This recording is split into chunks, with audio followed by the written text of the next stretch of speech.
छुटकी पेट में थी जब वो बॉम्बे चले गए। एक रोज़ फ़ोन आना बंद हुआ, फिर खबर मिलनी बंद हो गई। सब कहते हैं तीज व्रत करो, मन्नत मांगो, पति लौट आएगा। सूखे पड़े गांव में बारिश भी आ गई, लेकिन वो नहीं आए। मैं वो ब्याहता हूँ जो आधी विधवा बनकर रह गई। नमस्कार, आप देख रहे हैं नज़र टुडे। मैं हूँ आपके साथ सुनीता तिवारी। भरे पूरे परिवार में रहती सुमन लता के चेहरे पर बात करते हुए थकान है और झाइयाँ हैं जो जागी हुई रातों का हिसाब देती हैं। बात करने के दौरान आंसू घुमड़ने पर वो मुंह नहीं घुमाती, बल्कि नज़रें मिलाए रखती हैं, मानो पूछती हूँ क्या तुम्हारी रिपोर्ट उन तक भी पहुँचेगी। दरवाजे से निकलते हुए वो ये ही पूछ लेती। लगभग 25 साल की सुमन की चुनरी में इंतजार के 5 साल बंधे हैं। दक्षिणी राजस्थान में बड़ी आबादी उनकी भी है जिन्होंने 15-20 या इससे भी ज़्यादा सालों से पति को नहीं देखा। घरवाला कमाने खाने के लिए गया तो बाल काले थे, पीठ सीधी। अब बाल चांदी और कमर झुक कर कमान हो गई है। ब्याहता के सारे शौक मर गए हैं, लेकिन उम्मीद का तारा अब भी टिमटिमाता है। इंटरनेशनल स्तर पर काम करने वाले एनजीओ फिरंग लहजे में चुबलाते हुए इन्हें हाफ विडोज कहते हैं, यानी वो औरतें जो शादीशुदा होकर भी विधवा की तरह जी रही हैं। ऐसी ही महिलाओं के हालात रिपोर्ट करने के लिए सबसे पहले हम रेल मगरा के पचमाता गांव पहुंचे। दोपहर का वक्त। पड़ोसन ने रोकर कहा कि पहले बींदड़ी को तैयार होने दो। हम दालान में बैठे थे, तभी बींदड़ी सुमन लता आई। गहरे हरे घाघरे पर सफ़ेद चुनरी, गले में मंगलसूत्र के साथ लाल मोतियों की माला। बाद में पता लगा कि वह एक्स्ट्रा मंगलसूत्र है ताकि पति सलामत रहे, भले लौटे ना लौटे। चाय के लिए मनोहार के बीच सुमन एकदम चुप है। मैं उन्हें दूसरे कमरे में ले जाती हूँ, तब जाकर वो बोलना शुरू करती हैं। छोटी बेटी 2 महीने की पेट में थी जब वो गए। पहले खूब फ़ोन करते थे, फिर एक रोज़ कहा कि मोबाइल ख़राब हो गया है, नया लेकर कॉल करूँगा। 2016 बीत रहा था, वहीं आखिरी बार मैंने उनकी आवाज़ सुनी। साल बीता, नया साल आया, 5 कैलेंडर बदल गए, लेकिन वो नहीं लौटे। बेटी अब 5 साल की हो गई है। घर के लोग उसे फ़ोटो दिखाकर बताते हैं तेरे पापा हैं। वो पापा के बारे में सवाल करती है, पूछती है वो कब आएंगे। घर वाले तो बच निकलते हैं, लेकिन मेरी तो बेटी है, मैं कैसे बचूं। कभी प्यार से समझा देती हूँ, कभी गुस्से में हाथ उठ जाता है, कई बार रोने भी लगती हूँ, लेकिन छिपकर। यहाँ सबके सामने रोना अच्छा नहीं माना जाता। सूखी हुई आवाज़ में ये बताते हुए सुमन एकदम से भरभरा जाती है, लेकिन आंखों में आंखें डाले हुए है। फिर रोता और फुसफुसा कर बात करता देख मैं समझ जाती हूँ कि बहुत से सवाल अनकहे छूटेंगे। चुनरी में लगे गोटे से खेलते हुए सुमन शादी के बाद का वक्त याद करती हैं। वे बताती हैं पहला करवा चौथ खूब हंसी खुशी से मना था। पति दिन भर साथ रहे, तोहफे भी दिए। अब भी करवा चौथ करती हैं। मेरे सवाल पर कहती हैं हाँ, क्योंकि सब कहते हैं ऐसे ही वो लौटेंगे। मन नहीं करता, लेकिन सब करती हूँ। 5 सालों में हंसना भूल गई, लेकिन करवा चौथ और तीज कोई भूलने ही नहीं देता। पति की कोई खोज ढूंढ। हाँ, ससुर जी गए थे बॉम्बे, 20 दिन रहे, थाने में फ़ोटो भी दिया, फिर लौट आए। अब सब चुपचाप हैं। दोपहर में देर रात जब भी दरवाजे पर खड़का होता है, मैं एकदम से देखने लगती हूँ।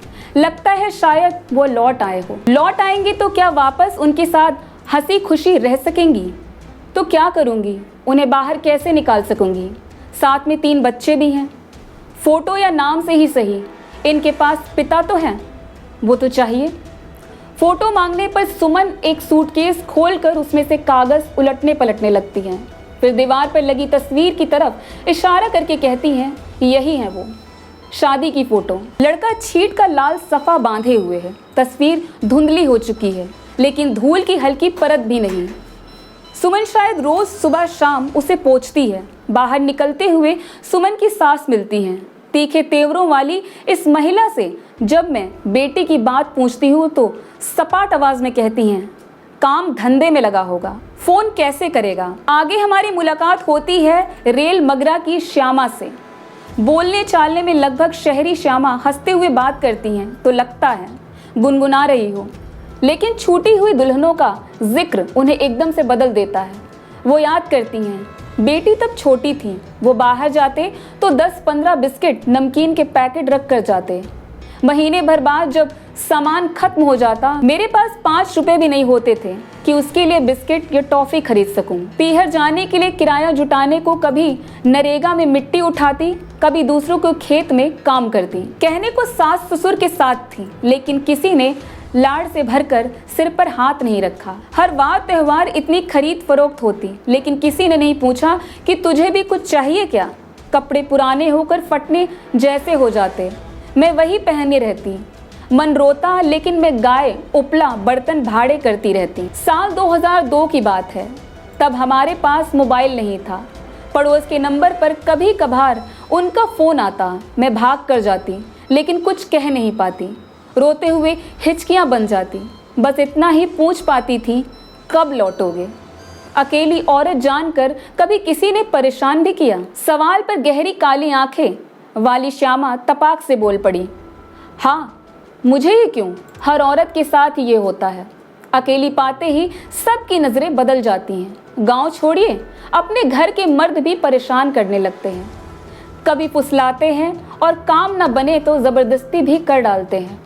औरत चुपचाप सहती रहती है कि पता चलने पर पति कहीं छोड़ ना दे। सुमन की तर्ज पर श्यामा भी बताती है, गांव में छूटी हुई औरतों को रोने की इजाज़त नहीं।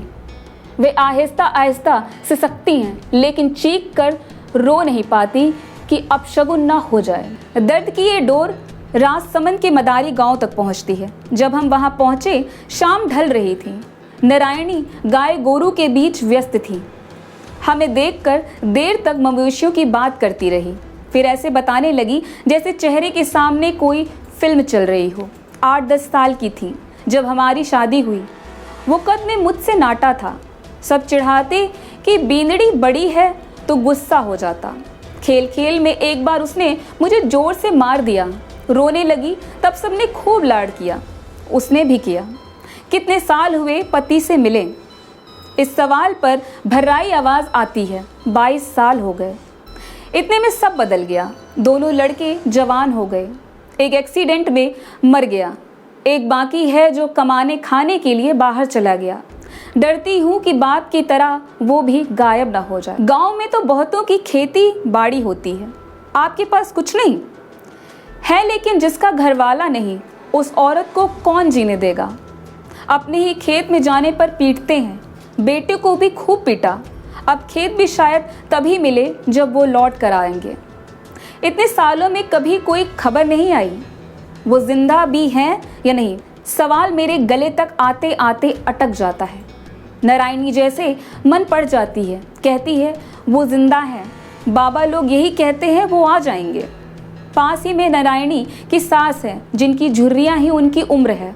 वो कहती है इंतज़ार में शरीर जली हुई लकड़ी जैसा हो गया है। डरती हूँ कि बेटे का मुंह देखे बिना ही मर न जाऊँ।